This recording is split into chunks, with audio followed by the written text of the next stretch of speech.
Politics, according to the social doctrine of the church, is one of the highest forms of charity because it serves the common good.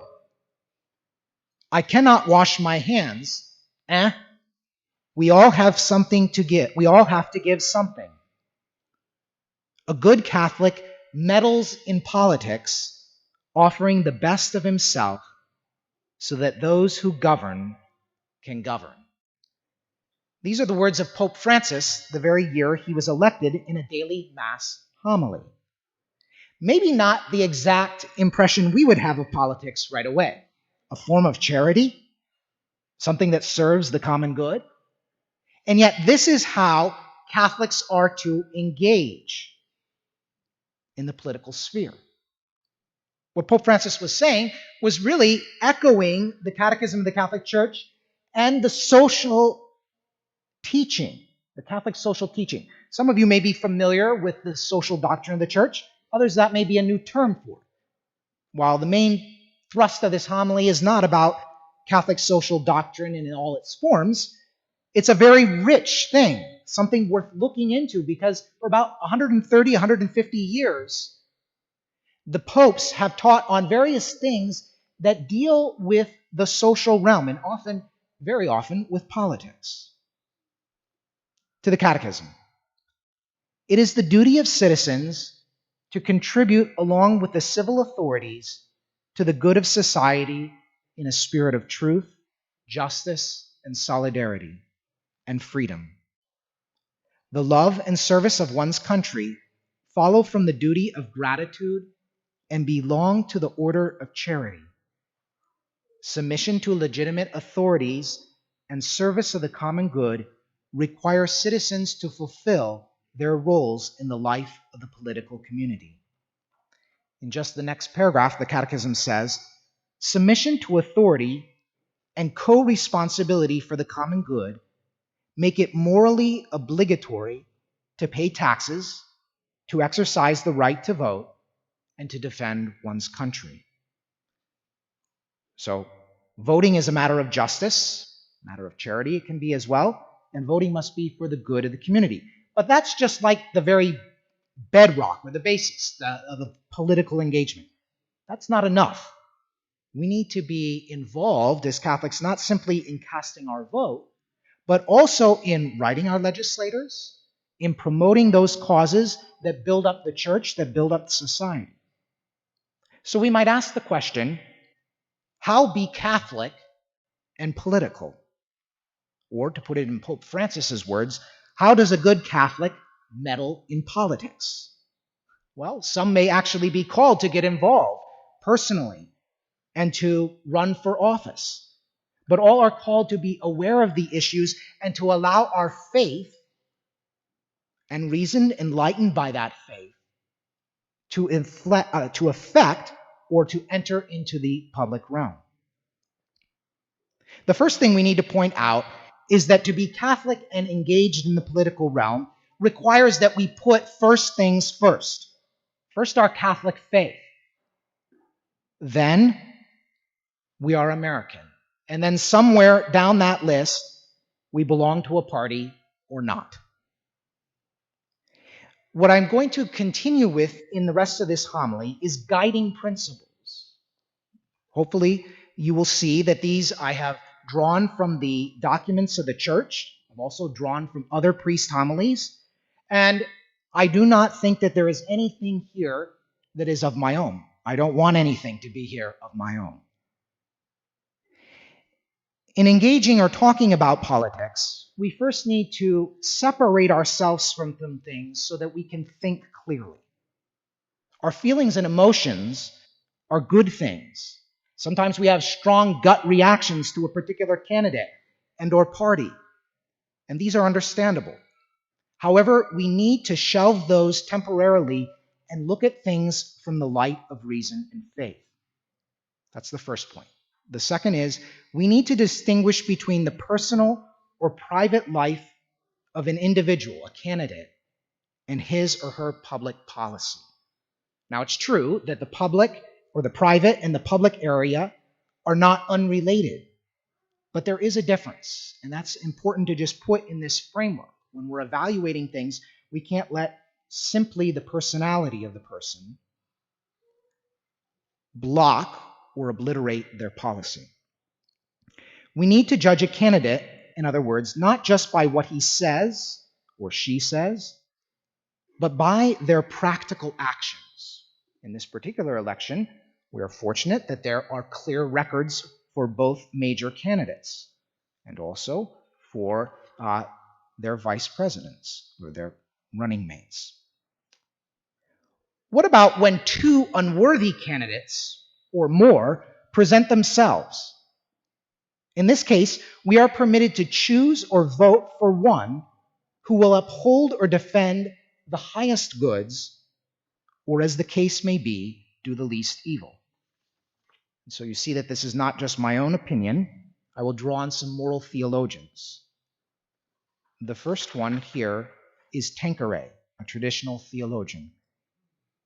He said that if the vote is between two evil persons, however one is worse than the other, one may vote for the less evil and most profitable to the cause of good. This is a theme that is repeated in other moral theologians. In the Dominican Merkelbach, he states that when given a choice between two unworthy candidates, it is licit to elect the better candidate to prevent a more unworthy candidate from coming into power, if there is no hope that a good candidate will be elected. Okay, that was a summary of his teaching. That wasn't a direct quote, but now here is a direct quote from him. He says, voters who through grave fault by abstaining from voting do not stop an evil decision, election, or law from coming to pass, if they are bound by a specific duty to stop a foreseen harm which follows, are cooperators in evil. So there is an important distinction there. The next point is this, that being polite, polished, and nice is not the paragon or height of virtue. Granted, when someone has these qualities, he or she is more pleasant to be around, but a vicious or evil man or woman can also be polite at times, very polished, and convincingly or deceivingly nice. The point is that we cannot judge a candidate merely or even primarily by this person's character flaws or foibles. We must remember that we cannot be merely party line voters. We are first and foremost Catholic. A Catholic will sometimes cut between two parties. They will have certain issues in one that they will uphold, agree with, and issues in another one. Or they may be opposed to both. A Catholic ought not to fit cleanly, necessarily, into one party or another, because what guides us is the gospel. In human affairs, what once was may no longer be. And just because our family or the men or women of our family have always voted for a certain party is not a good enough reason to vote for that party. We must vote based on a hierarchy of issues. Now, there are many issues: economic interests, environmental issues, immigration, foreign policy, issues of equality. But even though there are many moral issues, not all have the same weight. We cannot make our decision simply on which issue or issues are personally or subjectively more important to us. We must choose based on external criteria and ultimately based on God's vision of the world, which is the same as objective reality. If we lived in a society where simply the issues were of discretionary nature, we might have the luxury of voting always with a certain party. Now, people of goodwill can disagree on how money should be spent and whether it should be a loan or a bond should be created in order to take care of a particular need. Another similar thing of discretionary nature would be tax relief for certain categories of individuals. So these are examples where if they were the only issues, one could belong to a certain party and simply vote along those lines. But when moral absolutes enter into the question, these are no longer discretionary. As examples of moral absolutes, all innocent life from conception till natural death must be safeguarded and protected.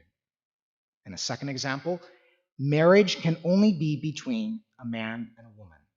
These are moral absolutes. As I said, not all moral issues have the same weight. In fact, this was reiterated in a document from 2004 by the Congregation for the Doctrine of the Faith. So this deals with the purity and the teaching of the faith. It was written by the former Cardinal Joseph Ratzinger.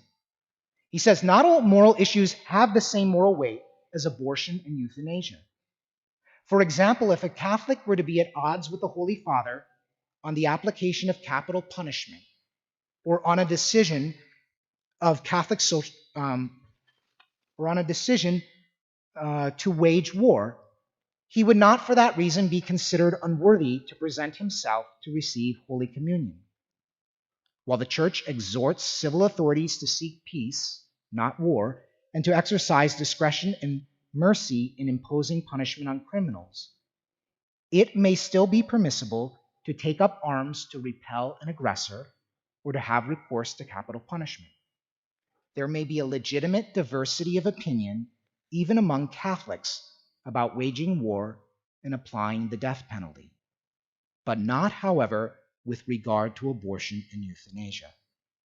Why? Because these two issues are issues that are always and everywhere and in every place wrong. What are the major issues that every Catholic must focus on, not only in this election, but particularly in this election? The issue of life, which would deal with abortion, euthanasia, assisted suicide, and other things. The issue of marriage and the family. And the issue of the practice, or the free practice of our faith, and to allow that faith to inform our social institutions. I will focus mostly on life, but touch very briefly on the others. John Paul II said this: if a person's right to life is violated at the moment in which he is first conceived in his mother's womb, an indirect blow is struck also at the whole moral order. Listen to that again. An indirect blow is struck also at the whole moral order. In other words, the issue of life from conception on is of such importance that if someone is undermined in that issue, it undermines all other social issues.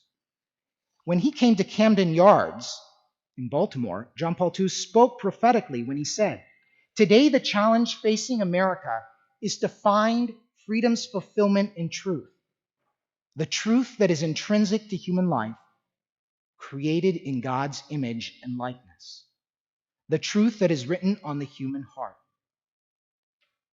We heard in the gospel Jesus looking at that coin and saying, "Render to Caesar what belongs to Caesar, and to God what belongs to God." Implicit within that is that the coin has the image of Caesar on it. Taxes, obedience, service to the nation. If our Lord had been in our own time preaching, he probably would have said, "Render to the state what belongs to the state, and to God what belongs to God."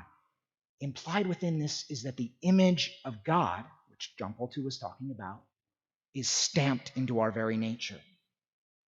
And so human life is something that, in a very particular way, reflects God.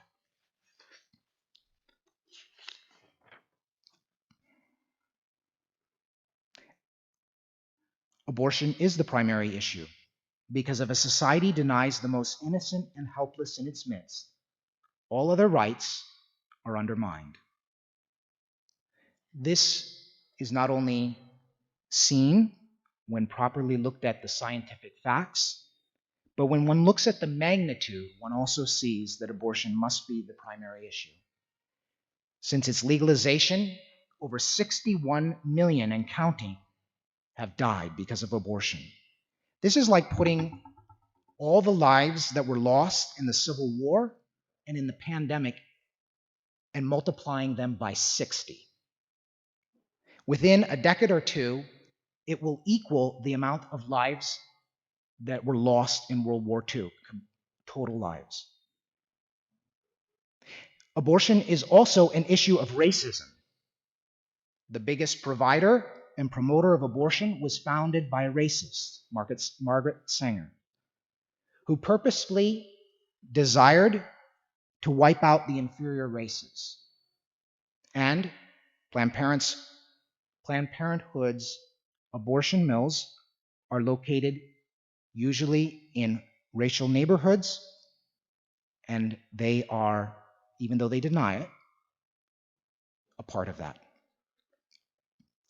From the United States Catholic Conference of Bishops, a Catholic cannot vote for a candidate who favors a policy promoting an intrinsically evil act, such as abortion, euthanasia, assisted suicide, deliberately subjecting workers or the poor to subhuman living conditions, redefining marriage in ways that violate its essential meaning, or racist behavior. If the voter's intent is to support that position, now this is an important distinction. So, again, when there are two candidates of unworthy character, one may choose to vote for somebody, but they may not choose because of the evil that that person may hold, but because it is more likely that that candidate will be good, will enact or take legislation or movement to protect the common good or promote it more than the other one, or to limit the evil, in other words. Going back to the USCCB, in such cases, a Catholic would be guilty of formal cooperation in grave evil. At the same time, a voter should not use a candidate's opposition to an intrinsic evil to justify indifference or inattentiveness to other moral issues involving human life and dignity. This also is an important distinction. So we may need to vote for somebody who doesn't hold all of the things that uphold human life and dignity, and that's where we see that voting is only one piece of it. In other words, besides voting for the candidate who is most likely to uphold the common good, we must also write to our legislators. We must contact them. We must be abreast of these issues. In Living the Gospel of Life, a challenge to American Catholics, a statement by the Catholic Bishops of the United States, it's from 1998, they said, obviously, Roe is only one of several social watersheds which have shaped the America of the late 1990s, but is a unique, destructive one. In the 25 years since Roe, our society's confusion about the relationship of law, moral reasoning, and language has created more and more cynicism in the electorate. As words become unmoored from their meaning, and as in choice or terminating a pregnancy, and as the ideas and ideals which bind us together erode, democratic participation inevitably declines. So too does a healthy and appropriate patriotism. It is too simplistic to say that our society has been divisive the last 40 years, or that there have been great issues separating us. This has been not 4, not 8, not 12 years, but ever since Roe versus Wade. And the fact is that it will remain divisive, because just like slavery was, abortion is the moral issue of the day. We have talked about life, briefly about marriage and family. Very, very briefly. You may remember that the Supreme Court struck down the laws defining marriage simply as between a man and a woman, redefined it.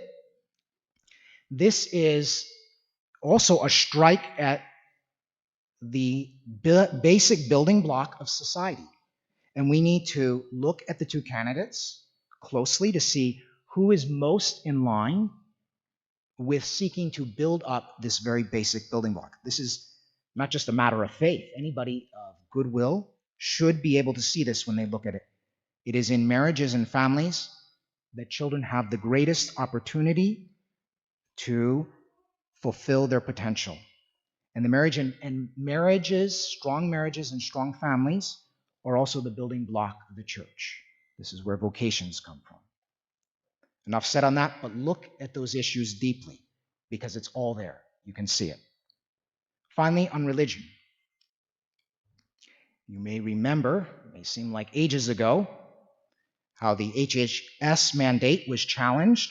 You may remember about the Little Sisters of the Poor and how there was an attempt by judges to impose on religious organizations and on the church things that would cause the church to be undermined at her very roots, to not be able to give the social needs or to attend rather to the social needs in the Christ-like way, that we would have to undermine our moral principles. This also needs to be looked at with the two candidates, because if one is honest and one looks at it clearly, one will see where they are and where they fall on this issue. A few last quick points. We must do what is morally and objectively right, even if we are afraid some other physical or social evil may come as a result. In other words, in looking at these things, we cannot put economics or even the social stability of a nation before the moral issues of life, family, and the ability of the church to influence society and to live her constitutions as Christ has given her faithfully. We may find, after having gone through the process, looking closely at these issues, that we must vote for someone we personally dislike. It is important that we also keep in mind that it is not just the two candidates, but the party platforms. Both of those party platforms are online. One's 50-some pages, one's 90-some pages. You can look through them, and you can see these issues on life, on family, on religious liberty spelt out. If you don't want to go through all those pages, and I did, you can go to the Family Research Council and the key moral issues they have lined up for both party platforms. Finally, even though I have spoken about setting our passions and feelings aside in evaluating, I realize it's hard to be dispassionate. And in fact, being passionate and deeply convicted can be very good.